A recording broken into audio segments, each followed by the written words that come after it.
Hello, everyone. Welcome to the Renewed Mind podcast, where we talk about healing, faith, mental wellness for anyone who's ready to grow, glow, and rest in God's peace. We are Barbara.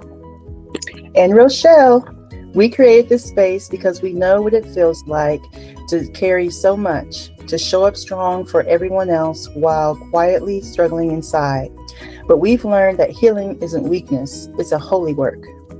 Yeah, so here we'll have real conversations about renewing your mind, breaking free from burnout, and walking boldly on purpose. We all while staying grounded in faith. You'll hear encouragement, honest stories, and practical tools to help you care for your mind, body, and spirit. So whether you're driving to work, winding down from a long day, or just needing a reminder that you're not alone, this is your moment to pause, breathe, and be poured into. So grab your journal, grab your tea, and let's start this journey to becoming renewed in your mind. Amen. So good morning, Brooke. We are so glad to have you with us today. Could you start off by introducing yourself? Yes, absolutely. Good morning. Thank you so much for having me. I'm super excited to be here and to contribute to the work that you all are doing.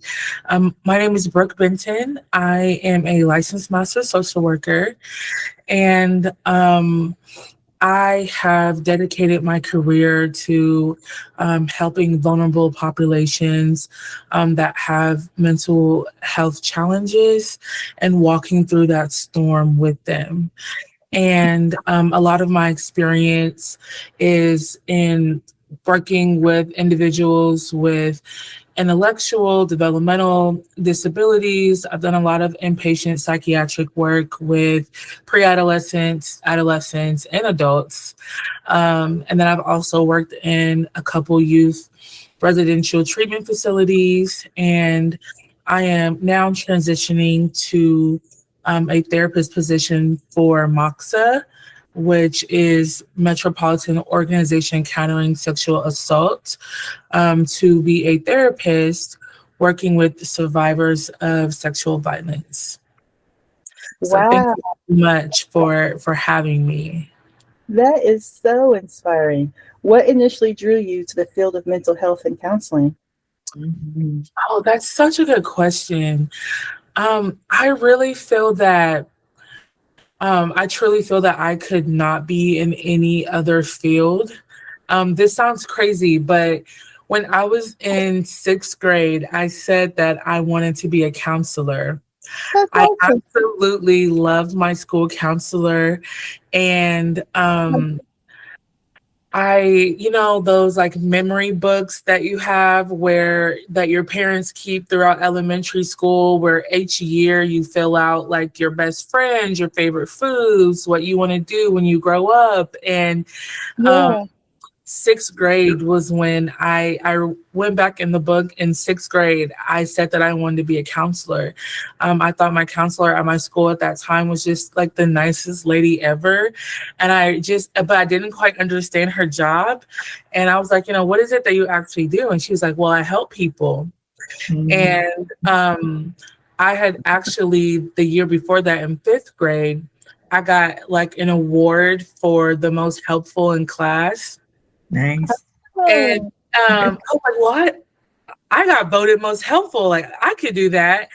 And, at the time when I got the award, I can still remember so vividly, like being so disappointed because I wanted one of the cool awards, like the most funny in class, the best dressed in class, most likely to be president. And at that time, I'm like, I got most helpful. Like that is so like not a cool one. But I definitely feel even at that age, it planted seeds. I've always had a passion for helping people that were vulnerable. I always found myself drawn to people that were, considered outcast or that were bullied. And so I really can't say that I can't think of one specific moment where I'm like, yes, this is the field that I want to go into. I mhm. really feel that it was just naturally inside of me, and like I never considered any other field. So I Mm, knew from very young, like I want to help people, and I'm going to figure out whatever avenue that I can to do that. that Nice. is cool. Yeah, nice. So, from our experience, there's a growing number of people who are asking how they can get their loved ones into therapy. What is your advice to them? Yeah, that's a great question. And luckily, especially since COVID, I feel that accessibility to therapy has greatly expanded. We're seeing, Yeah. telehealth therapy way more than we ever did. And so I think that's a wonderful thing. I would definitely have them go to their primary care provider if they have one, to get some recommendations of what may be covered under their insurance. And if they don't have insurance, there's lots of community mental health resources that provide regular therapy at no cost. Um, or there's other tools like Psychology Today, and I really like Psychology Today to find a therapist in your area, Mm-hmm. because they have a lot of different filters. So it's almost like you are picking a therapist based off of what you believe your needs are. And you can choose if you want a male or a female, if you want a therapist, if you want in person or online. Or if you want a therapist that's a faith-based therapist, or if you want a therapist that's in the LGBTQIA plus community, if you want a therapist that works on specific mental diagnosis or specific modalities. So you can really put on all these filters and cater to what your needs are. And I think that that's what's so unique about that resource. So that's where I would have people start. And that's external, but internal, I would have people start by really sitting down and asking themselves, what is it that they, what do they want to get out of therapy? Hmm. And I think when you know that, you can, I think that helps the navigation process a lot easier and paves you a way for adv- advocating for yourself, if that makes sense. Like, this is what I need, this is what I want. And even if you don't know what your needs are, hey, I just need somebody to talk to, Yeah, Yeah. start there. Yeah. right. What about for people who they have a loved one that they see is time for a professional, but that loved one is resisting and that loved one doesn't? Do you recommend therapy for that person that sees that their loved one needs it, but their loved one is resisting it? That's really Oh, good. 100%. 100%. It can be really hard. And I can definitely say this, being in the field that I'm in, is it's really hard when you want something for someone so bad that they're not ready to receive themselves. Yeah. And so, especially if you're like in a caretaker role, so like your child or your sister, and you are constantly running into the symptoms or the effects of them having untreated mental diagnosis. And so I definitely recommend them starting with therapy, and that can help pave a conversation. Because I think a lot of people, when they don't want to go to therapy, a Mhm. lot of times it's not that they object to therapy. There could be a lot of reasons. It could be that they're in denial, that something is worth getting therapy for. It could be the stigma that if I go to therapy, something must be wrong with me. And I think that feeds into the denial. Yeah. I believe that it could also be that Hmm. fear of cost of therapy. Yeah. Um, and so there's a lot of barriers that people can have to getting therapy, is pretty much my point. And so by you being the one starting that process, it can really help them kind of know what to expect. Um, Hmm. it can open a conversation of, hey, this is not, if I can do it, you can do it. And so sometimes leading by example is um, definitely a way to open that door for people. Yeah. Okay. So, with that being said, do you think that mental health diagnoses are hereditary? I believe yes, they can be. Okay. But I don't believe that all mental health diagnoses are strictly hereditary. I believe that a lot of it is a combination of genetics and environment, and that gets into like a whole Mhm. phenomenon of like epigenetics. But sometimes we can have things that we inherit or that we get genetically, and then our environment can kind of cut that switch on. Mhm. If that makes sense. So, like So trauma. I'm sorry. So, like trauma. Yes, absolutely. So, like for example, um, if let's just say like substance use disorders, right? Yes. There's lots of research that addiction to substances does have a genetic influence. Mhm. And so that right there alone is a risk factor for someone having a substance use disorder later in life. However, typically when someone has a substance use disorder, it's because there was a pile of risk factors that contributed to that disorder coming to the surface. And so, if so for example, if substance use disorders or addictions to substances is something that I inherited, that's in my genetics, Mhm. and I'm also exposed to poverty, I'm exposed to trauma, I'm exposed to other people around me using substances regularly in the home to cope or for fun. Um, those things pile up, and then the chances just get higher and higher of me then having a substance use disorder. So I don't believe having the genetics or it being inherited strictly means, okay, well, now you're going to have it, if that Okay. makes sense. Okay. Yeah. Yeah. Yeah. Yeah. What does a typical first session look like for a new client coming to you? Yeah, great question. So typically a first session, well, I mean, technically the first session will really be like an intake, me gathering as much information as I can. We're not getting into any sort of you know deep therapeutic trauma interventions or anything. It's really just me kind of getting to know you and you kind of getting to know me, and kind of seeing what the presenting problem is, or if we don't know what the presenting problem is, exploring that together.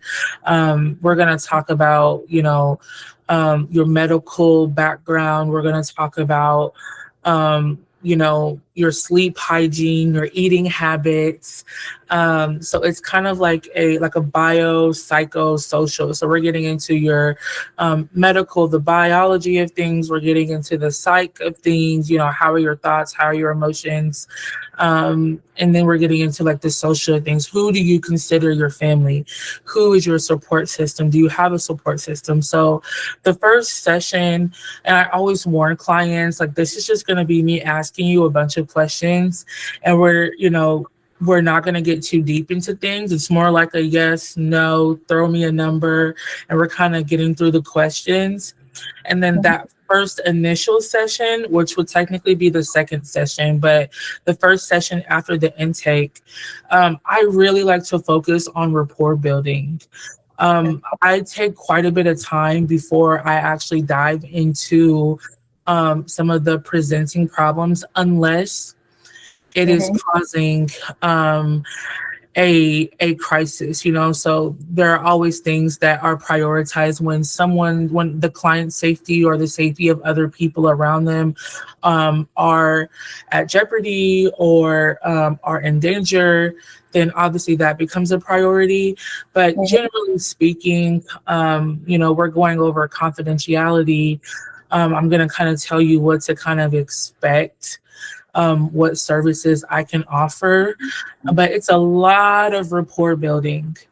Um, Okay. because especially when working with like survivors of trauma, Yeah. um, I can't meet you on the first day and be like, hey, so tell me the darkest, hardest time of your life.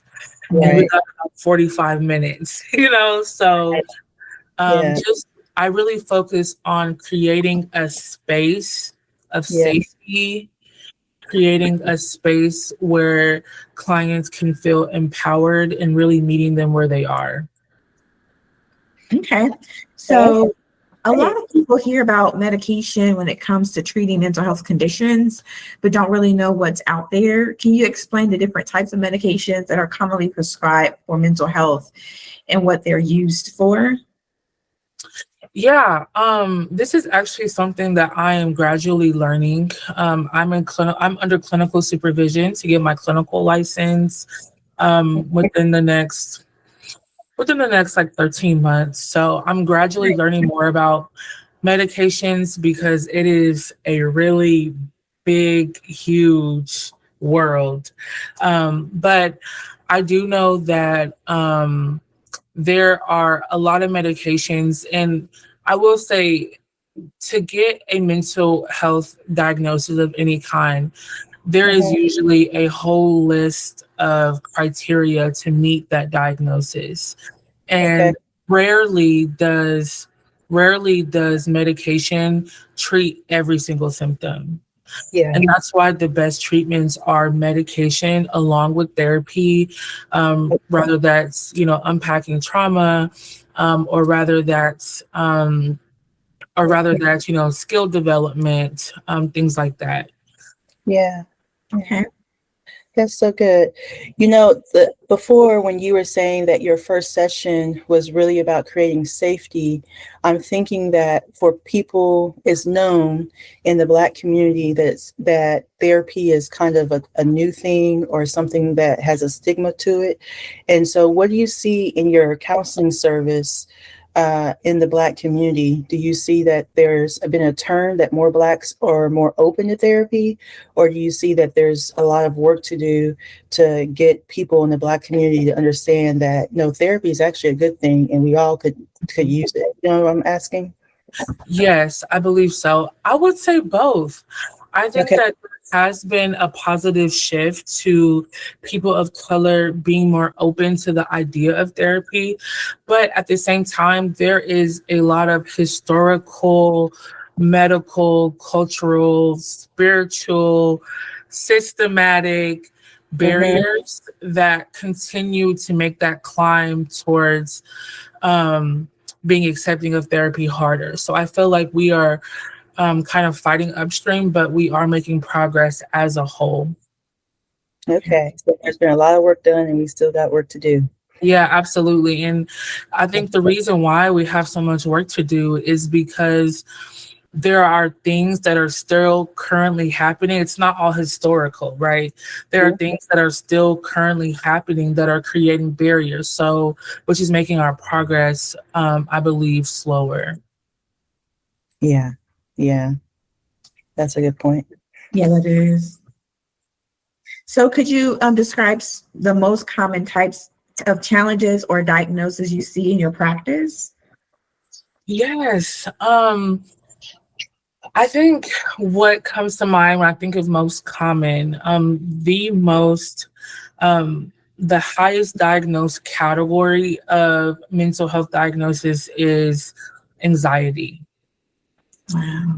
And that is like national anxiety is the most common diagnosis. Rather it's social anxiety, GAD, which is general anxiety disorder, rather it's phobias, rather it's, OCD. Those are absolutely the most common. But my specific niche has always been trauma related disorders. So a lot of PTSD, um, and trauma is transdiagnostic, and what that pretty much means is um, a lot of different mental health diagnoses, such as different personality disorders, bipolar, schizophrenia, different depressive disorders, different anxiety disorders. What research shows us is that a lot of those are results of some sort of trauma. Okay. And so, what I specialize in is not just treating the disorder, but treating the under the surface, the trauma piece of it, regardless of what disorder was a result of those experiences. That So, makes me think it's a whole person, that you're not just looking at this symptom over here, but you're looking at the picture of like what happened and everything that came around. Do you get into anything like food addictions or other, like, can anxiety be a part of that? Like, well, it started out because I had this trauma that caused all this anxiety, and now it's morphed into this over here that's like bipolar. Like it seemed like it can be like anything. Like it kind of opens up to your working. So you kind of have to be a jack of all trades. Do you feel like you have to know a little bit about everything? Yes, I absolutely feel like that's helpful.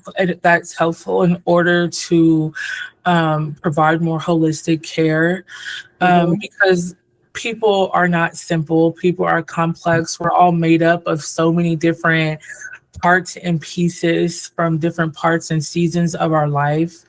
And Yeah. so, a lot of times a client will come presenting with one thing. And as we're really getting in the weeds and we're walking through things and we're teasing things apart and we're kind of navigating and process things pop up that we didn't even know. And so that, to me, Yeah. from my end, that keeps therapy, really exciting.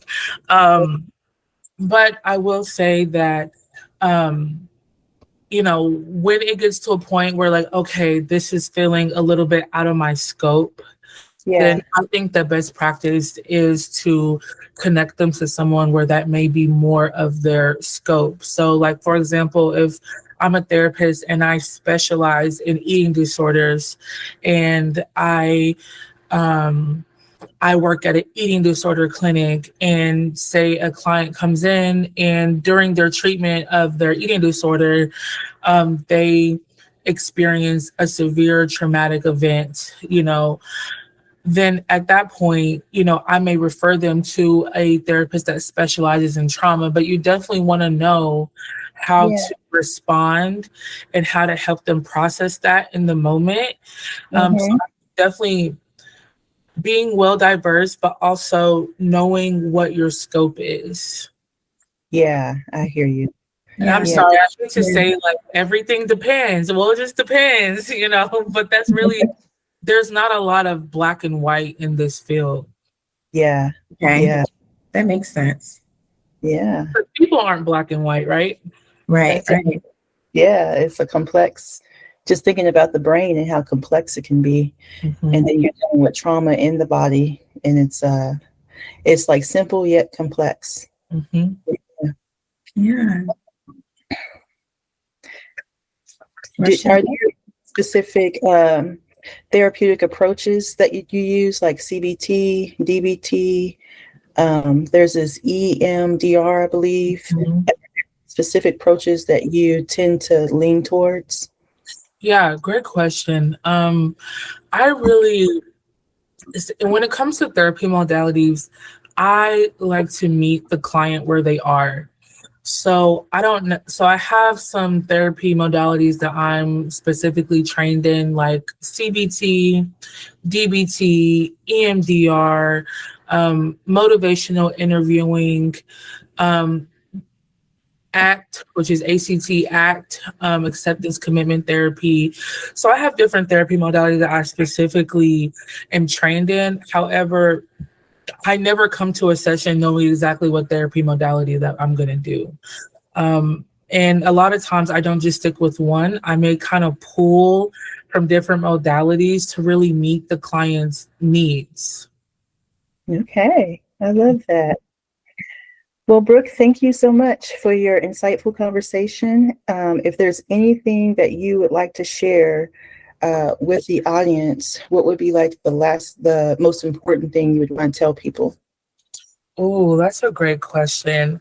Mhm. I would say that if I could leave you all with anything, I would specifically like to touch on mental health in the Black community, that mental health in the Black community cannot be separated from the lived experiences of being Black in America. Um, Mhm. and healing is possible when care is culturally grounded, community supported, and overall just rooted in dignity. And so, mental health support must be accessible, non-judgmental, and culturally responsive. And I love that you all are creating this space, because it's conversations like this that decrease stigma, Yeah. and it literally saves lives. Yeah, absolutely. Amen. Yeah. Amen. Barbara, do you have any last minute questions or anything? I do not have any last minute questions. Okay, well, thank you for your time today, Brooke. We really appreciate you coming on and sharing your insights. And we hope you all have a good day. Thank you so much for having me. You as well.